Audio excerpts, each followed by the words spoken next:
Hello दोस्तों, स्वागत है आपका हमारे YouTube channel target point with Meenakshi में। दोस्तों, आज हम लोग सीडीपी के मोस्ट इम्पॉर्टेंट क्वेश्चन लेकर आए हैं जो कि परीक्षा में आपके लिए बहुत ही हेल्पफुल होंगे। तो चलिए देखते हैं। पहला प्रश्न, बाल्यावस्था की एक प्रमुख विशेषता है अधिगम की तीव्रता, अपेक्षाकृत स्थिर विकास प्रक्रिया, यथार्थवादी दृष्टिकोण या उपयुक्त सभी। तो इसका सही आंसर हो जाएगा उपयुक्त सभी।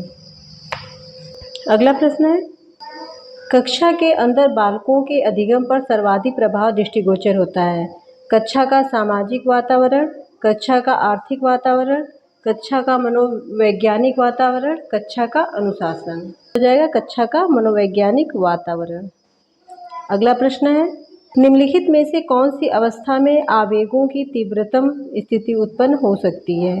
शैशवावस्था में, किशोरावस्था में, युवावस्था में या फिर बाल्यावस्था में? तो इसका सही आंसर हो जाएगा किशोरावस्था। अगला प्रश्न है, सामाजिकरण की प्रक्रिया में शिक्षक का उत्तरदायित्व है सामाजिकरण वातावरण का निर्माण, सामूहिक कार्यों को प्रोत्साहन, सांस्कृतिक कार्यों को प्रोत्साहन, उपयुक्त सभी।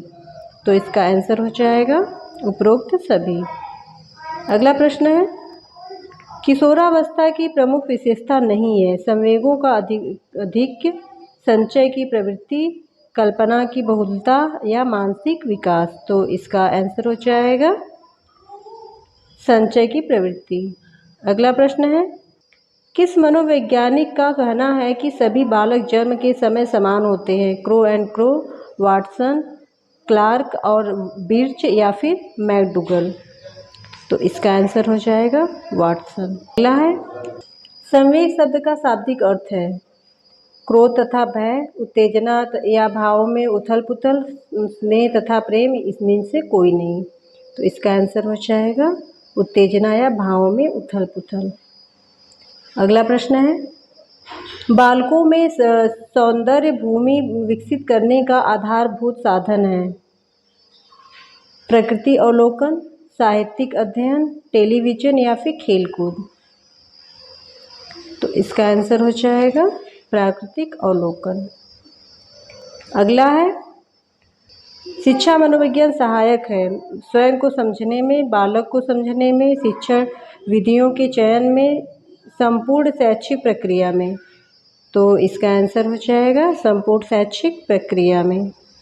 अगला है, व्यवहारवाद की स्थापना किसने की? वाटसन, पावलोव, थॉर्नडाइक या फिर स्किनर? तो इसका आंसर हो जाएगा थॉर्नडाइक। व्यवहारवाद की स्थापना किसने की? वाटसन, पावलोव, थॉर्नडाइक या फिर स्किनर? तो इसका आंसर हो जाएगा वाटसन। अगला है, मौखिक प्रतिवेदन किसने तैयार किया था? थॉर्नडाइक, वाटसन, पावलोव या इन सभी ने? तो आपका आंसर होगा वाटसन। किस मनोवैज्ञानिक ने बालकों के साथ फोबिया पर कार्य किया है? वाटसन, थॉर्नडाइक, पावलोव या फिर इनमें से कोई नहीं? तो इसका आंसर हो जाएगा वाटसन। अगला है, किसने कहा मुझे 1 दर्जन बच्चे दो और वातावरण के प्रभाव से उन्हें अच्छे डॉक्टर, वकील, वैज्ञानिक या यहाँ तक कि अपराधी भी बनाया जा सकता है? पावलोव, फ्रायड, वाटसन, इनमें से कोई नहीं? तो आंसर होगा वाटसन। अगला है, मनोविश्लेषणात्मक का प्रतिपादक है स्किनर, गाल्टन, फ्रायड या एडलर? तो इसका आंसर होगा फ्रायड। अगला देखते हैं, गेस्टाल्ट विचारधारा के प्रतिपादक कौन थे? बर्देमियर, फ्रायड, पावलोव या फिर वाटसन? तो इसका आंसर हो जाएगा बर्देमियर। अगला है, खेलों के माध्यम से सामाजिकता का विकास होता है क्योंकि बालक कल्पना करके खेलता है, बालक अपनी बौद्धिक शक्ति का प्रयोग करता है, बालक समूह में खेलता है जिससे अनेक सामाजिक गुणों का विकास होता है, बालक स्वतंत्र होकर खेलता है। तो इसका आंसर हो जाएगा बालक समूह में खेलता है जिससे अनेक सामाजिक गुणों का। प्रश्न देखते हैं, किसके विचार से शैशवावस्था में बालक में प्रेम की भावना काम प्रवृत्ति पर आधारित होता है? फ्रायड, स्किनर, वाटसन या इनमें से कोई नहीं? तो आंसर हो जाएगा फ्रायड। अगला है, बालकों के विकास की किस अवस्था को सबसे कठिन काल के रूप में माना जाता है? बाल्यावस्था, शैशवावस्था, किशोरावस्था या इनमें से कोई नहीं। तो आपका आंसर हो जाएगा किशोरावस्था। अगला है, बालक के सामाजिक विकास में सबसे महत्वपूर्ण कारक कौन सा है? जाति भेद, अनुवांशिकता, वातावरण, अनुवांशिकता तथा वातावरण। तो इसका आंसर हो जाएगा वातावरण। अगला प्रश्न है, शिक्षकों को बालकों में राष्ट्रीयता के विकास हेतु क्या करना चाहिए? राष्ट्रीय वेशभूषा धारण करनी चाहिए, राष्ट्रीय कार्यक्रमों में भाग लेना चाहिए, विद्यालय में राष्ट्रीय कार्यक्रमों को आयोजित करना चाहिए, राष्ट्रीयता के विरोधी तत्वों का दमन करना चाहिए। तो इसमें आपका आंसर हो जाएगा विद्यालय में राष्ट्रीय कार्यक्रमों को आयोजित करना चाहिए। अगला प्रश्न देखते हैं, एंडोक्राइन ग्लैंड के विकास से होता है शारीरिक विकास, मांसपेशी विकास, संवेगात्मक विकास या उपयुक्त सभी। तो आंसर हो जाएगा संवेगात्मक विकास। विकास उत्पाद है अधिगम का, परिपक्वता का, अधिगम तथा परिपक्वता का या अभ्यास का।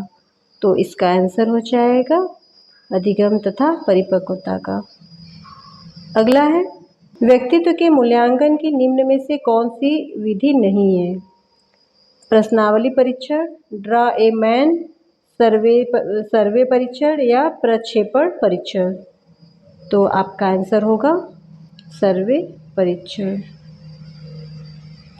अगला प्रश्न है, एंडोक्राइन ग्लैंड के विकास से होता है शारीरिक विकास, मांसपेशी विकास, संवेगात्मक विकास या उपयुक्त सभी। तो आंसर हो जाएगा संवेगात्मक विकास।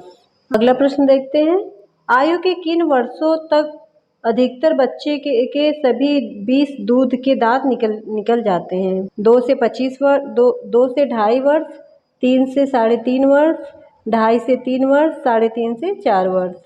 तो आपका आंसर होगा 2 से 2.5 वर्ष। अगला प्रश्न है, मस्तिष्क के बाएं अर्धगोल भाग से होता है संवेगात्मक विकास, संज्ञानात्मक विकास, भाषात्मक विकास या उपरोक्त सभी। तो इसमें आपका सही आंसर हो जाएगा भाषात्मक विकास। अगला प्रश्न है, 2 वर्ष की आयु के बच्चे की औसत शब्द शक्ति होती है 200 से 300 शब्द, 300 से 350 शब्द, 350 से 400 शब्द, कोई नहीं। तो इसमें आपका आंसर हो जाएगा 200 से 300 शब्द। अगला प्रश्न है, किस आयु में बच्चे के मस्तिष्क का आकार लगभग परिपक्व हो जाता है? 6 वर्ष, 8 वर्ष, 9 वर्ष या 10 वर्ष। तो आपका आंसर होगा 6 वर्ष। अगला प्रश्न है, बच्चे की मानसिक आयु उसकी शारीरिक आयु से कितने वर्ष कम होने पर उस बच्चे की शिक्षा पर विशेष ध्यान दिए जाने की आवश्यकता होती है? 1 वर्ष, 3 वर्ष, 2 वर्ष या कोई नहीं। तो आपका आंसर हो जाएगा 2 वर्ष। संरचनात्मक विचारधारा के प्रतिपादक थे वुड, जेम्स, थॉर्नडाइक या ये सभी। तो आपका आंसर हो जाएगा वुड। अगला प्रश्न है, कार्यात्मक विचारधारा के प्रतिपादक थे वुड, जेम्स, डेवी या इनमें से कोई नहीं। तो आंसर हो जाएगा जेम्स। अगला प्रश्न है, आत्मनिरीक्षण प्रणाली विकसित की थी वुड, जेम्स, थॉर्नडाइक या नर। तो आपका आंसर हो जाएगा वुड। अगला प्रश्न है, मनोविज्ञान का सिद्धांत नामक पुस्तक किस मनोवैज्ञानिक द्वारा लिखी गई? थॉर्नडाइक, डेवी, जेम्स, इनमें से कोई नहीं। तो आपका आंसर हो जाएगा जेम्स। अगला प्रश्न है, प्रयोगात्मक मनोविज्ञान के पिता के नाम से कौन जाना जाता है? James, Wood, Thorndike, Davy. तो इसमें आपका सही आंसर हो जाएगा वुड। किसने मनोवैज्ञानिक प्रयोगशाला की स्थापना सर्वप्रथम की थी? वुड, जेम्स, पावलोव या थॉर्नडाइक। तो आपका आंसर हो जाएगा वुड। अगला प्रश्न है, गेस्टाल्ट ने इनमें से किस क्षेत्र में काम किया है? सीखना, स्मृति, प्रत्यक्षीकरण या व्यक्तित्व विकास? तो इसमें आपका आंसर हो जाएगा प्रत्यक्षीकरण। अगला प्रश्न है, मनोविज्ञान के किस विचार को प्रथम बल के नाम से जाना जाता है? मनोवैज्ञानिक विश्लेषण, संज्ञानात्मकता, कार्यवादी या मानव परकता? तो इसका आंसर हो जाएगा मनोवैज्ञानिक विश्लेषण। अगला प्रश्न है, निम्न में से किस दूसरे नाम से भी व्यवहारवाद को जाना जाता है? द्वितीय बल, तृतीय बल, चतुर्थ बल या पांचवा बल? तो इसमें आपका आंसर हो जाएगा द्वितीय बल। अगला प्रश्न है, मनोविज्ञान में तृतीय बल निम्न में से किसे कहा जाता है? संज्ञानात्मकता, सामाजिक, मानवीयता परक या ये सभी? तो इसमें आपका आंसर हो जाएगा मानवीयता परक। अगला प्रश्न है, भारत में प्रथम मनोवैज्ञानिक प्रयोगशाला की स्थापना कहाँ की गई थी? मुंबई, दिल्ली, कलकत्ता या मद्रास? तो इसका आंसर हो जाएगा कलकत्ता। तो दोस्तों ये थे कुछ इम्पॉर्टेंट क्वेश्चन सीडीपी के, जो आपको परीक्षा में अच्छा स्कोर करने में मदद करेगा। अगर आपको वीडियो पसंद आए इसे लाइक करें, शेयर करें, सब्सक्राइब करें, साथ ही बेल आइकन को भी प्रेस कर दें। मिलते हैं अगले वीडियो में, तब तक के लिए धन्यवाद।